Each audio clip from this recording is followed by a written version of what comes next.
Palmeiras renova contratos de muitos jogadores fundamentais para o time titular do técnico Abel Ferreira.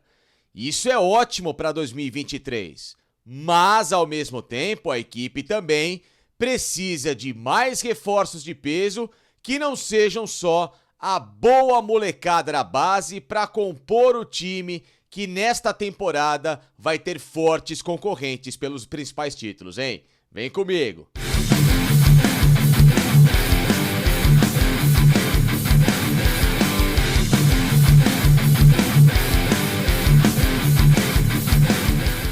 Pessoal, antes da gente falar desse Palmeiras 2023, dessa equipe que tem renovado os contratos com os principais jogadores, mas ao mesmo tempo, na minha visão, precisa de mais reforços. Recado dos meus amigos da Mais Ágil Financeira, que trabalha com antecipação do seu FGTS de forma muito rápida, segura e simples, com a grana na sua conta em até 24 horas. Se você tem uma grana lá parada, não pode mexer, mas precisa dela de imediato para pagar esses boletos pesados agora em janeiro que estão chegando, IPVA, IPTU, tem as contas do Natal, os cartões que vão ficar cada vez mais gordos e você precisa tirar isso da frente o mais rápido possível, fale com a Mais Ágil. Eu passei por isso recentemente, eles me ajudaram, por isso que eu dou essa dica para vocês também. Contato dos caras aqui no cantinho, na descrição desse vídeo, o link para entrar em contato diretamente com a Mais Ágil através do WhatsApp e resolver o seu problema financeiro, repito, em até 24 horas, tá bom? Mais Ágil, estamos juntos!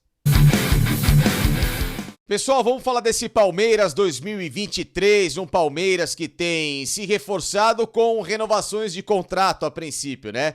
Isso é muito importante, base dos jogadores titulares do Abel Ferreira com continuidade por um bom tempo ainda na Sociedade Esportiva Palmeiras, mas ao mesmo tempo enxergo que esse time não pode só depender desse tipo de aporte ou muito menos também da inserção dessa boa molecada da base. O Palmeiras precisa contratar de pelo menos a 3, 4 reforços que possam ser alternativas ao time titular com peso significativo e, claro, manter de novo esse elenco mais equilibrado como foi em 2020 e 2021, quando o Palmeiras terminou a temporada como bicampeão da Libertadores. Portanto, já vai curtindo esse vídeo, já vai, obviamente, compartilhando com os seus amigos, se inscreva no meu canal se você ainda não está inscrito aqui, canal do Facincani, muito fácil, rápido e simples para ter esse conteúdo, essa propagação importante pra gente, e claro, ter esse espaço de trocar uma ideia a respeito dessas informações do Verdão e também, obviamente, com o apoio da Joma, os meus parceiros aqui, empresa espanhola que dispensa apresentação no mercado na qualidade do material, não só com camisas belíssimas como essa aqui, da seleção da Ucrânia, como também outras que são, espetaculares. A da Atalanta, por exemplo, né? Aqui, essa aqui é lindíssima. Sem patrocínio, lisa, camisa tradicional, Vija Real, Retafe, enfim. Se você coleciona camisas de futebol, use meu cupom no site da Joma, 20% de desconto pra você em qualquer compra de tênis, de chuteiras. Olha, dá uma olhada lá, o site dos caras é espetacular, eu recomendo demais o material da Joma, assim também como a KTO, né, que é a melhor casa de apostas do Brasil, com as melhores odds para você, quem sabe, faturar um troquinho usando o cupom Facincani, 20% de free bet na sua primeira aposta. Não perca essa oportunidade de se consagrar por lá. Só que quem precisa se consagrar de verdade no mercado é o Palmeiras, porque eu acho ótimo. Por exemplo, renovou o contrato nesta semana com o Gustavo Gomes até 2027. O Gustavo Gomes, na minha visão, é o melhor zagueiro da história do Palmeiras depois de Luiz Pereira. Sei que a história do Palmeiras é muito vasta, de nomes gigantescos, desde lá de trás, de Valdemar Fiume, do próprio Luiz Pereira, Wagner Bacharel nos anos 80, que não foi campeão, mas, nossa, era um senhor zagueiro de futebol, Antônio Carlos Zago, Clebão, enfim, nossa, a gama é imensa de grandes caras, né? Mas o Gustavo Gomes é um referencial, o Gustavo Gomes é um capitão, é um líder, é um cara que, além da qualidade técnica, tem também dentro de campo uma representatividade do que é o torcedor do Palmeiras em campo e também na própria arquibancada, um cara extremamente raçudo, um jogador de um timing de bola impressionante, enfim, dispensa a apresentação. O Gustavo Gomes, a renovação é um golaço da diretoria, como foram outras, né? O próprio Marcos Rocha, que eu tanto critiquei o Marcos Rocha, mas que melhorou demais. Nesses últimos 2 anos o Marcos Rocha tem sido impecável Então tende a haver o reconhecimento também ao próprio futebol do Marcos Rocha. O Luan, que muita gente criticou, que eu também me coloco nesses críticos do Luan. Um bom zagueiro hoje como alternativa de reserva ao Murilo, jogador experiente também. Lateral esquerda do Palmeiras muito bem formada hoje com o Piquerez também, o Vanderlan. Eu sei que o Zé Rafael nesta temporada deve ser chamado para renovar o contrato dele que termina em 2024. É mais uma meta da diretoria, conversar com o Zé Rafael para ter essa renovação, ou seja, um jogador que também se tornou fundamental, também fui muito crítico ao Zé Rafael e hoje dou a mão à palmatória, e isso é importante, tá? A gente não ser um perseguidor, as pessoas acham que a gente persegue jogador, sai dando porrada por aí. Não, se o cara não tá bem, critica. Quando o cara melhora, elogio. Rony, outro exemplo, que também renovou o contrato. O Rony hoje é fundamental. Atacante completíssimo em todas as funções do Palmeiras, né? No setor ofensivo, tanto por beirada como jogar por dentro. Pode ser uma baita alternativa. Esse trio de ataque, Endrick, Rony e Dudu, que se desenha, vai ser muito forte. Renovação do Dudu, então, nem se fala em termos de importância. Melhor jogador do Palmeiras no século, disparado, e um dos maiores da história da Sociedade Esportiva Palmeiras, assim como eu falei do Gustavo Gomes. Então, Rafael Veiga, que renovou o contrato, ótimo.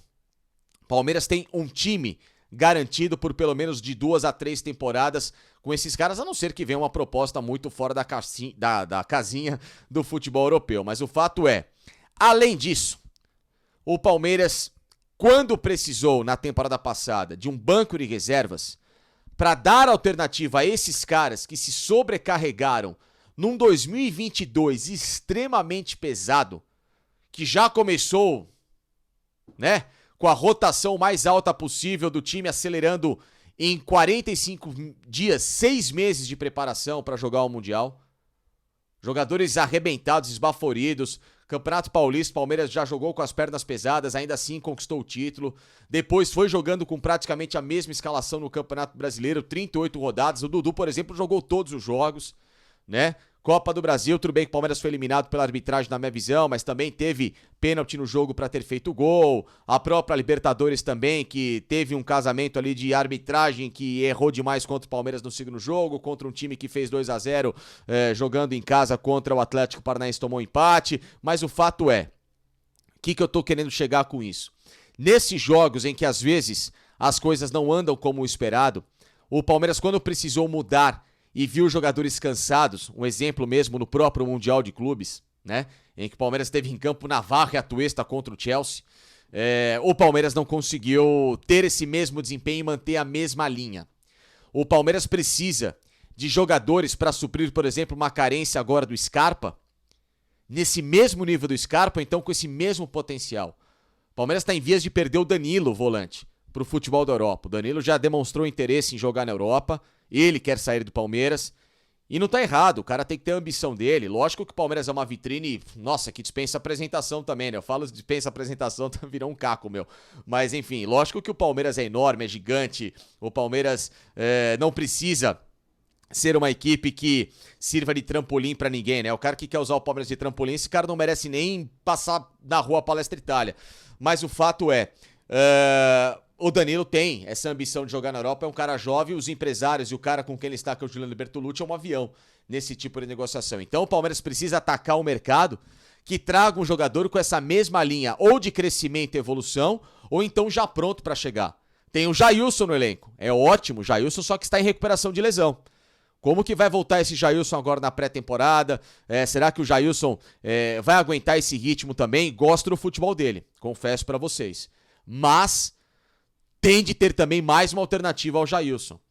O Atuesta é tão confiável assim? Não sei. O Fabinho tá chegando agora da base. É um garoto muito promissor.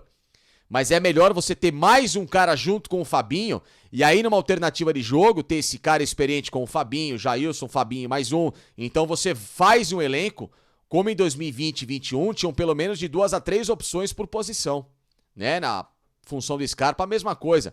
O Tabata é esse cara, né? Então assim, chegou com muita dificuldade, uma contratação que não foi barato, 5 milhões de euros aos cofres do Palmeiras.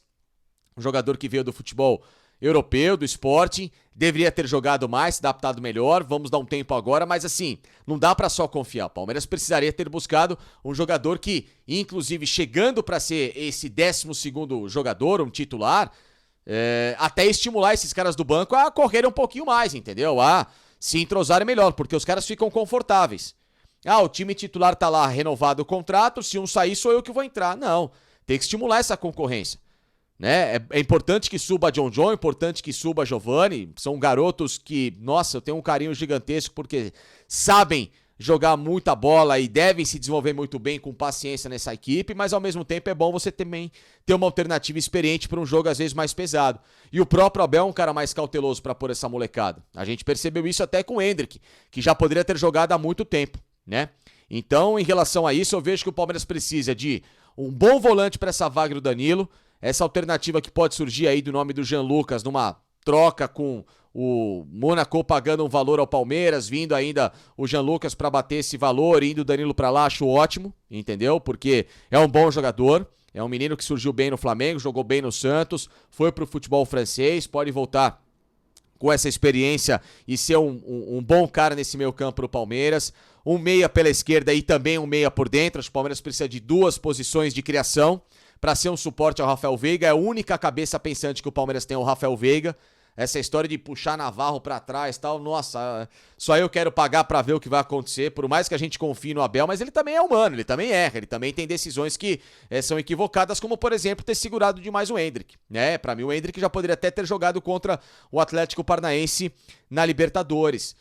Mais uma alternativa pra ser um jogador de velocidade, ao Dudu, ao Rony, né? Ao próprio Endrick também. Porque não dá pra confiar muito no Breno Lopes, eu vejo um jogador ainda com potencial que por mais que tenha marcado o nome na história do Palmeiras com aquele gol na final da Libertadores, mas um jogador que não conseguiu se tornar além daquilo, né? E o cara não pode viver só de um gol, o cara tem que ser mais uniforme, mais linear. Então são posições no mercado de 4 nomes que o Palmeiras deveria ter a obrigação de buscar com bom investimento. Palmeiras é um clube que tem grana, Palmeiras não tem que pensar só em ficar batendo meta financeira de venda de jogador. Palmeiras tem o melhor e maior patrocínio do Brasil, que conflita com a presidência do Palmeiras. Então, se tiver hoje uma alternativa de um patrocínio maior, até para potencializar essas contratações, a presidente do Palmeiras tem que abrir mão da exclusividade da camisa e ceder como presidente do Palmeiras pelo melhor que o clube naquele momento precise, que é de mais investimento. Palmeiras tem um estádio amplamente lucrativo, Palmeiras tem receitas gigantes, Palmeiras teve superávit agora, nesse final de ano, de quase 20 milhões. Ou seja, se o Palmeiras tem grana, cadê a cabeça para sair contratando? Ou não é sair contratando por contratar, mas é você atacar o mercado em posições específicas que de fato somariam muito ao técnico Abel Ferreira, somariam muito a esse elenco, haja vista que, repito, em 2023... não vai ter só Flamengo ou Atlético Mineiro de concorrência, não. Corinthians deve chegar bem, apesar de muita desconfiança de técnico mais novo e tudo mais, mas é um time que merece o grande respeito pelo rival que é do Palmeiras. Grêmio, com a contratação de Luizito Soares e também voltando à primeira divisão, um time forte. Cruzeiro se reforçando devagarzinho com essa nova SAF. Vasco podendo montar uma boa equipe. Bahia podendo montar uma boa equipe com SAF também. É bom tomar cuidado com esses times que podem, nesse momento, serem interrogações, mas que lá na frente atrapalham o planejamento do Palmeiras, como, por exemplo, um Atlético Paranaense, que ninguém dava nada e chegou na final da Libertadores, tirando o Palmeiras numa eventual semifinal daquela competição. Portanto, bom ter cuidado, Palmeiras. Legal ter um time titular com a base novamente renovada. Melhor ainda, jogadores, os chamados crias, chegando com muito potencial para se somar a esses caras. Mas é importante também ter contratações de 3 a 4 jogadores, entre aspas, titulares, para ser alternativas a esse time do Abel e o Palmeiras ter novamente um elenco mais equilibrado, como não foi em 2022, mesmo tendo vencido Recopa Paulista e Campeonato Brasileiro, haja vista que todos esses títulos foram vencidos, porque na maioria dos jogos o Palmeiras arrebentou praticamente fisicamente o seu time titular com aquela escalação básica que todo mundo conhece de cor e salteado.